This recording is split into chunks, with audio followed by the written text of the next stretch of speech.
Afin d'adapter la macro enregistrer facture, il est important de se poser plusieurs questions. Et la première, c'est dans quel cas nous utilisons cette macro.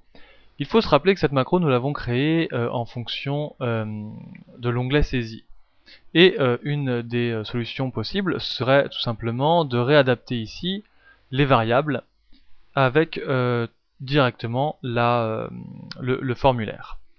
Puisqu'effectivement, quand nous allons appeler cette macro à partir du formulaire et à partir de la macro formulaire, nous aurons effectivement déjà enregistré les variables, où nous pourrions toujours faire appel aussi au combo box et au text box. Cependant, si on souhaite réutiliser cette macro dans le contexte de l'onglet saisie, il ne faudrait alors pas la modifier.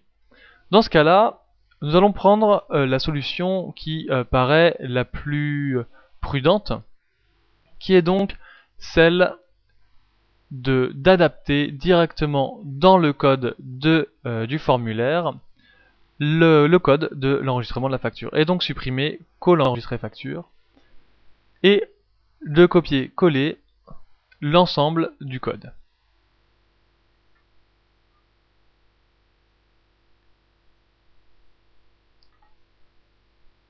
Comme vous pouvez le constater, il y a beaucoup d'informations, et notamment en termes de variables. Il convient alors tout de suite, en termes de variables, de les récupérer et d'aller en haut de notre procédure et de vérifier si elle n'existe pas déjà.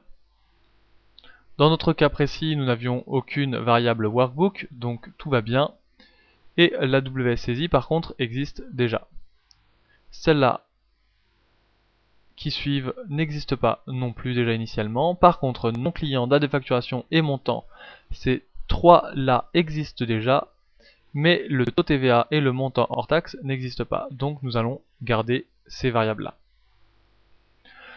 Ensuite, pour finir l'adaptation de notre macro enregistré facture, il convient de déplacer, alors de supprimer déjà cette ligne puisqu'elle existe déjà, mais d'identifier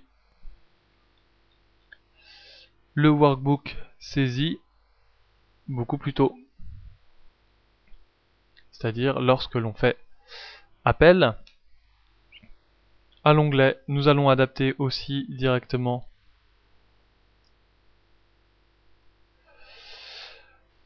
les formules et d'appel d'onglet de saisie et rajouter le WK saisie, pareil juste avant le worksheet data. Voilà. Ainsi nous sommes parés. Enfin pour la facture, nous faisons appel à certaines variables, dont le nom du client, date de facturation et le montant que nous avons déjà. Le taux TVA peut être resté ici et le montant hors taxe aussi. De cette manière, variable concernant le template, c'est le même concept, tout ça peut rester. Ouvrir le template de facture, c'est le même concept, on peut le laisser aussi puisque nous n'avions pas ce code là précédemment. Et finalement, nous pouvons constater que nous avons dû adapter seulement 2 ou 3 lignes puisque le reste du code n'était pas existant déjà à la base.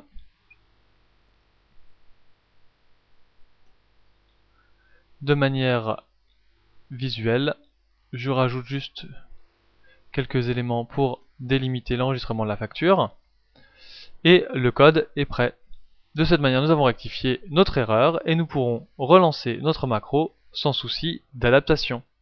Par sécurité, il est toujours préférable de tester son code et de toujours retourner sur le détail et notamment des variables.